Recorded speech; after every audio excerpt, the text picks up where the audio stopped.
Today's video, I'm taking the Jeep from this to this. And the best part is, I spent less than $100 to do it. And it's finally time to get some color on this thing. I've been dying to put some color on this thing since I seen it from the get-go, because this unnatural looking patina that it has going on and a bunch of little patched in areas and things like that kind of bothers me a little bit. So I've been wanting to take care of that right off the bat, but couldn't do that yet because we still had so much other stuff to do to it. Well, today's the day we're going to actually take care of that.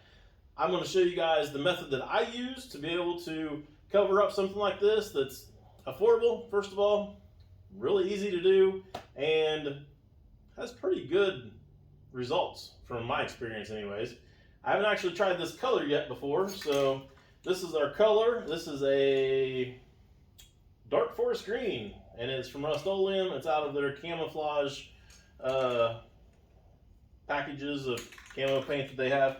Anyways, they have this one and they had another one that was kind of lighter. I went with a darker color because I think the darker one is actually going to look better on here, because well, the technique that I'm going to be using to put it on, we're not just going to rattle can this thing, because then it would just look like an old rattle can Jeep.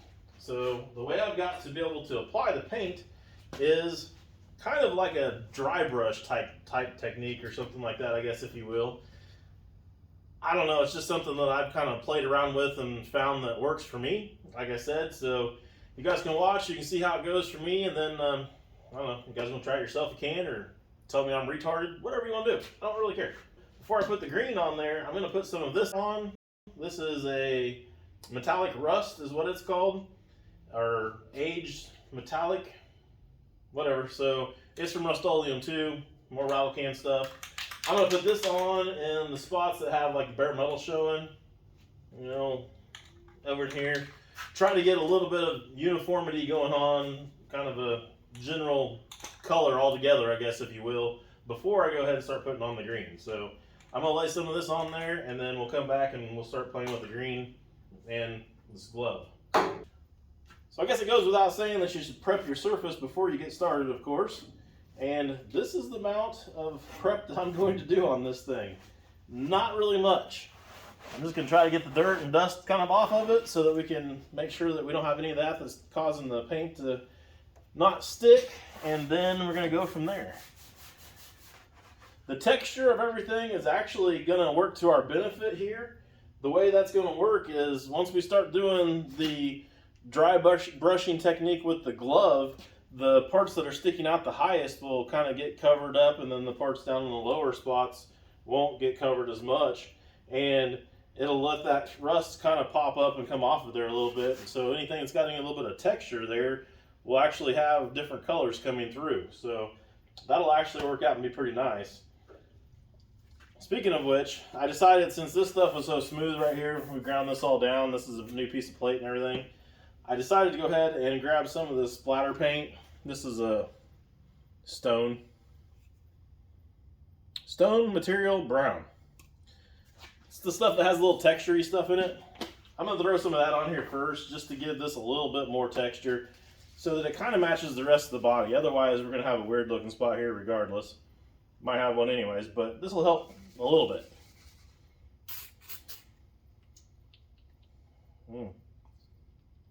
Never mind. Guess I'm not. Oh. Well, hell. I'll be back.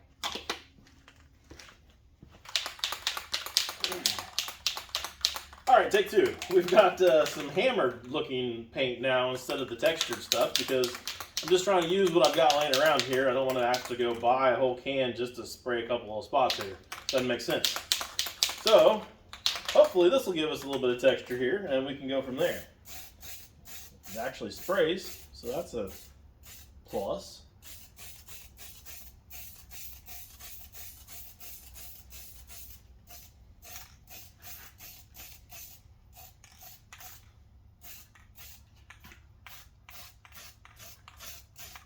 I've used the same technique that I'm going to use here on Hookers and Blow and on Old Crow. On Hookers and Blow, I just got that on my finger. Well, it's on my finger. I can just rub it down into some of these holes. On Hookers and Blow, I used it on the sign some, and I used it on some of the tubing and everything on the bed. And I've used some of these same colors on that. I used this rusted or aged rust, and actually I think I used this rustic mist stuff on there too. Anyways, I had really good luck with that. And then I've done it on also the hood of Old Crow. It started out to look just like this, and now it's got a black look to it, and it kind of matches the cab a little bit better. I've done it on some other stuff too, but I don't have video of that here on the channel to show you. But it does work out pretty good. So I think you guys will be surprised at the difference this is going to make. So I got that kind of covered up there, and I need to go ahead and probably turn my heater back on. A little bit cold in here, so I'll go ahead and turn it on. I'll start hammering this with some heat and let that dry. And I'll go over there and work on that other side too. You guys can't really get over there and see very good because of the wall, so I'll knock that out as well, and then I'll be back here in a few. Alright, so that first layer I think has already got us pointing in the right direction here. Trying not to get that on the inside because we're going to do something different on the inside. I may have already shown you guys that at this point. I don't know what I'm doing for a thumbnail or whatever, but anyways, the inside's going to get the black and kind of rubbed off metal look with some clear over top of it like we did inside the Old Crow on the interior of it. I think that's going to look pretty sweet inside the Jeep here. It's not leaving fingerprints, so I guess we're okay. Go ahead and start spraying some of this green on here. Just spray it right on my hand and just start rubbing it on.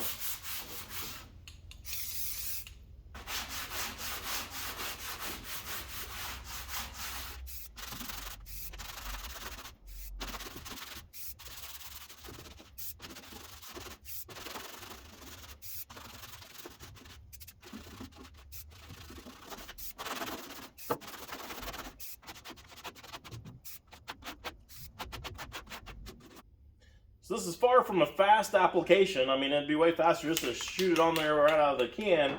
But you guys can kind of hopefully see here that you still get some of the patina, some of the rusty, crusty stuff popping back through. So we're getting the color on there, but we're retaining some of that rustic look to it, I guess, if you will.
Well, what do you guys think? It's starting to get there. We got quite a bit of it covered up, really. There's a couple spots where I might let this dry, come back, see what it looks like, and maybe put a little bit more on here and there. But I think you guys get the idea at this point, so I'm going to go ahead and clip away, and I'll come back after this is all dried and I've got as much on here as I'm planning on putting on. Alright, next morning, and this is what I came up with last night, and this is what it looks like now that it's dry and everything. Overall, I'm pretty happy with it. I don't know, I'll probably grab the camera here and give you guys a little closer look. I think on the camera where you guys are at right now, it just kind of looks green, but in person, standing here beside it, you see a lot of texture and a lot of depth to it. You see all the little imperfections and everything throughout the side of the thing, and it adds a lot of character to it. So I'm really digging it. I think it looks pretty cool.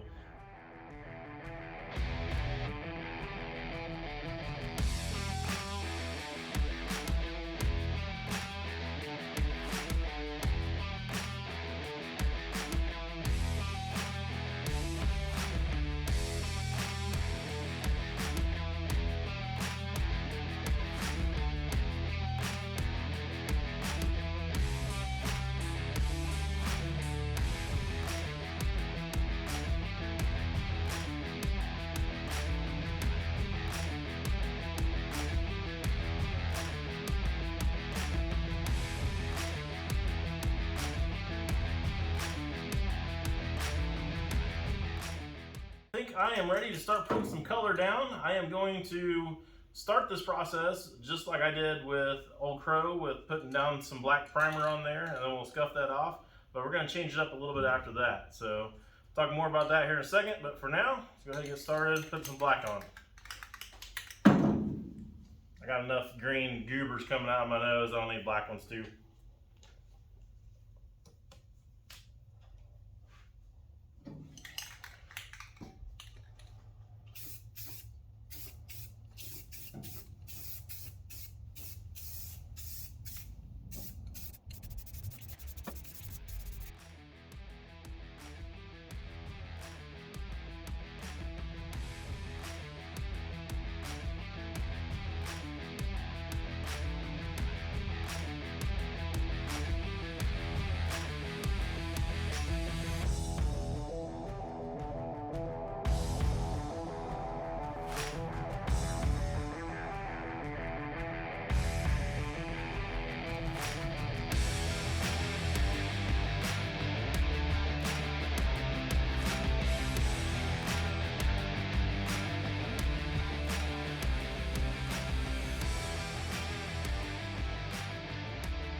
Now for the fun part, I get to sand all the black off that I just put on.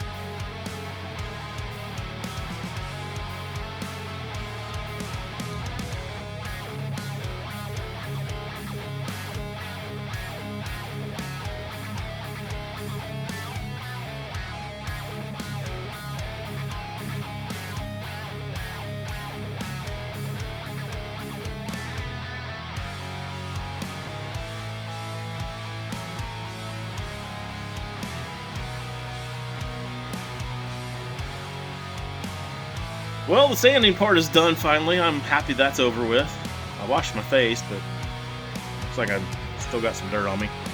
Anyways, this is a new shot. You guys haven't seen the shot before. Up here in the rafters, basically. But I had to climb up here to be able to get you guys a view of what it looks like down here on the Jeep on the table. And I want to show you guys because it looks pretty sick. So let me flip this around before we move on to the next step and get you a view of what this looks like right now. Is that sick looking or what? Man, I love the back of this thing. This is looking awesome. We got those little welds all down through here. We get the console in there and everything as well. It's gonna look sick.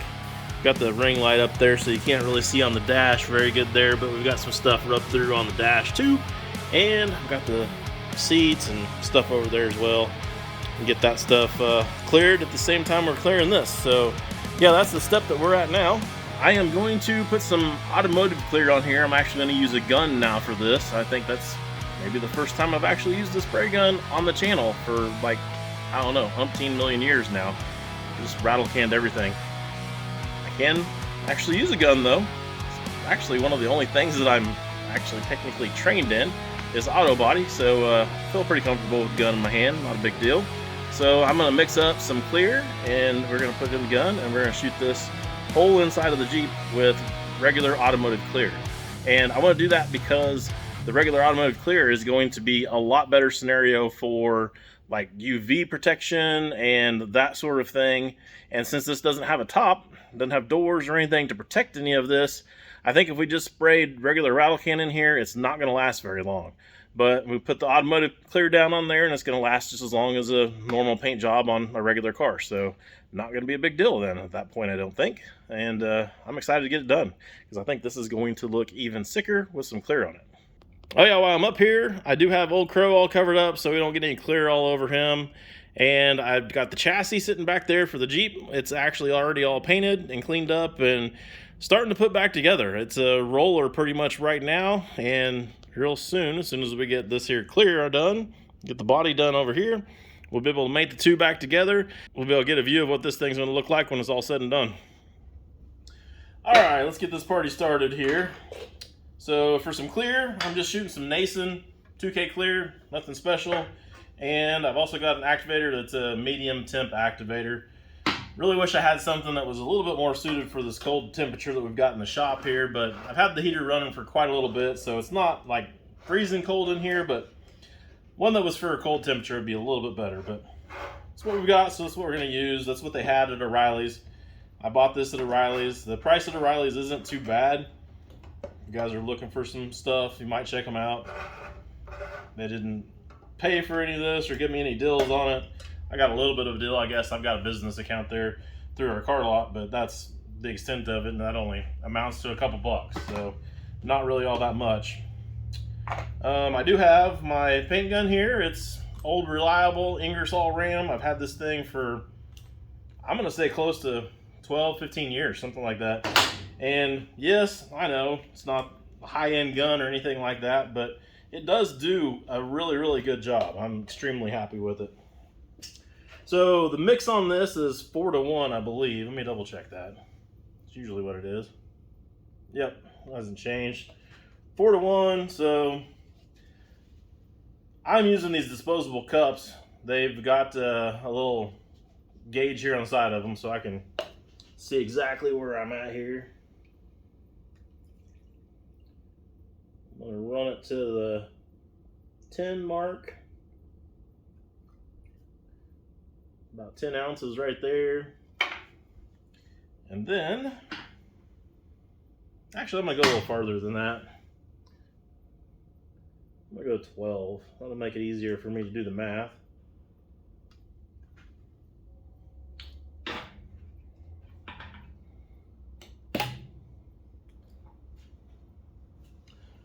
So for 12, then we can add 3 more ounces here. That'll get us our 4-to-1 ratio.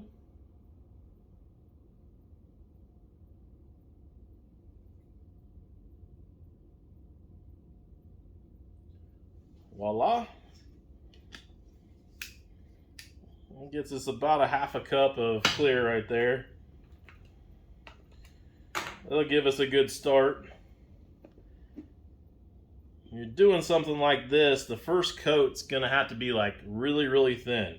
We want to put it on really dry so that we have any chance of anything that's gonna want to gas off or pop or anything, it has a place to go. Why is this not going in here? What the hell? These are brand new cups. I just pulled them out of the box. I haven't used them yet.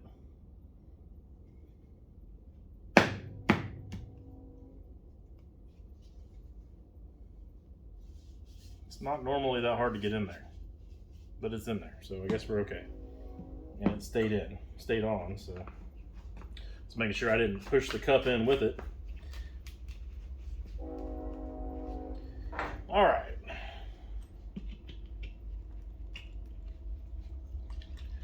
Stir that up good. I'm gonna move the camera so you guys can watch me spray a little bit. I'm gonna grab my mask and we'll get busy.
check that out. I had to come in this morning and throw the seats in this thing and the console to see what it was going to kind of look like real quick when it was all together.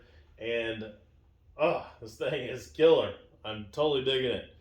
Hope you guys are too. Let me know in the comments below what you think, but I think it's freaking badass, and I think it's going to look really, really good once we get it married back over there onto the chassis. We do got some new tires over here that we're going to have on the back of it. It's going to be a little bit bigger, fill up the back openings a little bit better, hopefully. And we've also got some cool headers and some other stuff that are going to be going on here. So we're going to have that hopefully going all back together in our next video, and we'll see how far we get with that. But for now, I do have one question for you guys before I go, though. I would like to put some letters or something stenciled on the side of here to kind of give it that old school vintage look a little bit more than what it looks like right now. I'll probably rub half of it off or whatever so it looks like it's weathered to match kind of the rest of everything else we got going on here. But I don't know exactly for sure what to put on here.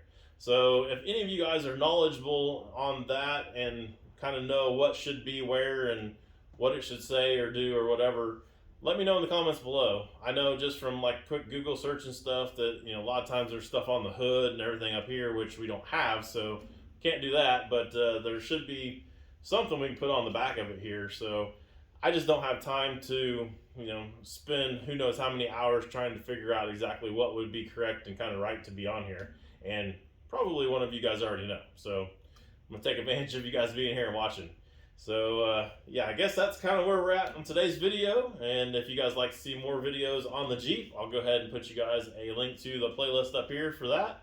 And we'll throw a video down below of whatever Google thinks is good for you to watch here on YouTube. So for now, I guess that's all I got in this video. I'll see you guys over on one of those other videos. And thanks for watching this one, and we'll see you guys next time.